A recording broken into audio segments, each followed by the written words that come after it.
What's up? This is Gilbert Arenas rocking with the 3-Point Conversion Radio. Y'all tune in. Holla at your boy.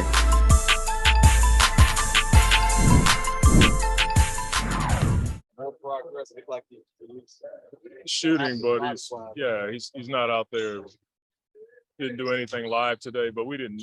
Today was one of the first days in a long time we didn't beat each other up, so he wouldn't have had a chance to get out there and really test himself. So he's going to be out next game. As far as this, looking at Luka and what he brings to the table, You're double duty today, huh? I'm not the same guy that yesterday. I know. Yesterday I was like, man, put some toothpaste on that thing. Oh, Jesus. We're looking at Luka and what he brings, and you got offensive scale, Yeah. What's the major challenge? I mean, any great player forces you to guard more than one thing. You have to guard them. You have to guard the players around them, which are pretty good players, and you're guarding the situation. But you also know that great players have seen a lot of defenses, so you're guarding, what could be the counter. And then, you're like boiling the ocean. You know what I'm saying? At the end of the day, you have to commit to what you're doing, do it hard, and only give them one opportunity.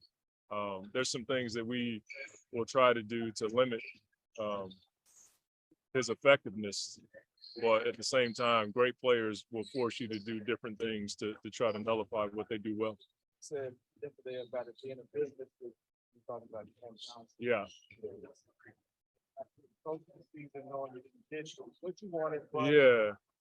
I mean, it's, same way I felt with DA. You want to do everything you can to, if possible, without manipulating the game and your program, but you want to see those guys perform well so that they can get paid. My job is in part, a small part, is to help guys get paid. And I try my best to put guys in situations in our program, hopefully develops guys so that they can make that amounts of money that they want to make. And so when he didn't come to an agreement, I didn't see it as a bad thing. I just thought to myself, well, I hope you play yourself into the money you want. That's the way I look at it. And I think he's more than capable of doing that. Monty, when you have a playoff series against a team the previous year and face them for the first time, is there a need for a reminder of, like, we know what they run, but it's a new year and they're not falling into the trap of being prepared for the same stuff, because there will be new stuff? I don't know if, again, I don't want to overthink it too much. We've always relied on our concepts as a foundation, and then we'll make adjustments as we go along. Now, they're a team that eliminated us, so there's a level of emotion that goes with that you have to contend with internally and as a team. Well, we have a foundational plan, but we also have adjustments that we can, drip in along the way. I think that's how we've, tried to approach it. Obviously, great players and great teams make you do it a bit earlier. But we also want to make sure we recognize that we're a good team. And, even though they beat us, it was a game 7. And those can go either way. We just didn't play well. And the league is, right out the gate. They're really funny that way, how they create, that's all I'll say. To your point on this being emotional, I think people look at the players, but like, you as a coach get another crack at that X's and O's matchup. Do you get more excited for a game like this personally? I would imagine I do. I don't really gauge it. Like, it's hard for me to do that. You know what I mean? Like, I don't look in the mirror and say, "Are you excited today, Mon?" Like, I don't. But I would imagine, yeah. I mean, I have the butterflies and the angst, the nerves, all that stuff. I just don't do a really good job of gauging it. But when I do, I'll let you know. I'll be here waiting. Coach, kind of a broad question, but where have you seen DeAndre grow the most compared to the first arrival? I mean, DA's growth has been in a number of areas. We threw the kitchen sink at him when we first got here, and it was a lot, and it was overwhelming. And every year we've done the same thing, and he's adjusted to receiving it, absorbing it, and then processing it. His work ethic was good. Now it's become like a part of his lifestyle. He understands in order to be as good as he wants to be, he's got to work every day off the floor. And I've seen the improvements. And I hate to say improvements because then you think like he wasn't doing it at first. He was doing it, but most young guys don't understand how hard it is to be really good. And you can't make the kind of money and produce like he has and not improve. I think his game is more focused than it was. You know, he's one of the best. We always talk about Chris and Book in the mid-range, but DA is one of the best in the mid-range. Floaters, and he's really isolated his game that way. He's improved with his jump hook. And I think, you know, if I had to rank a number one, it'd be his talk on defense.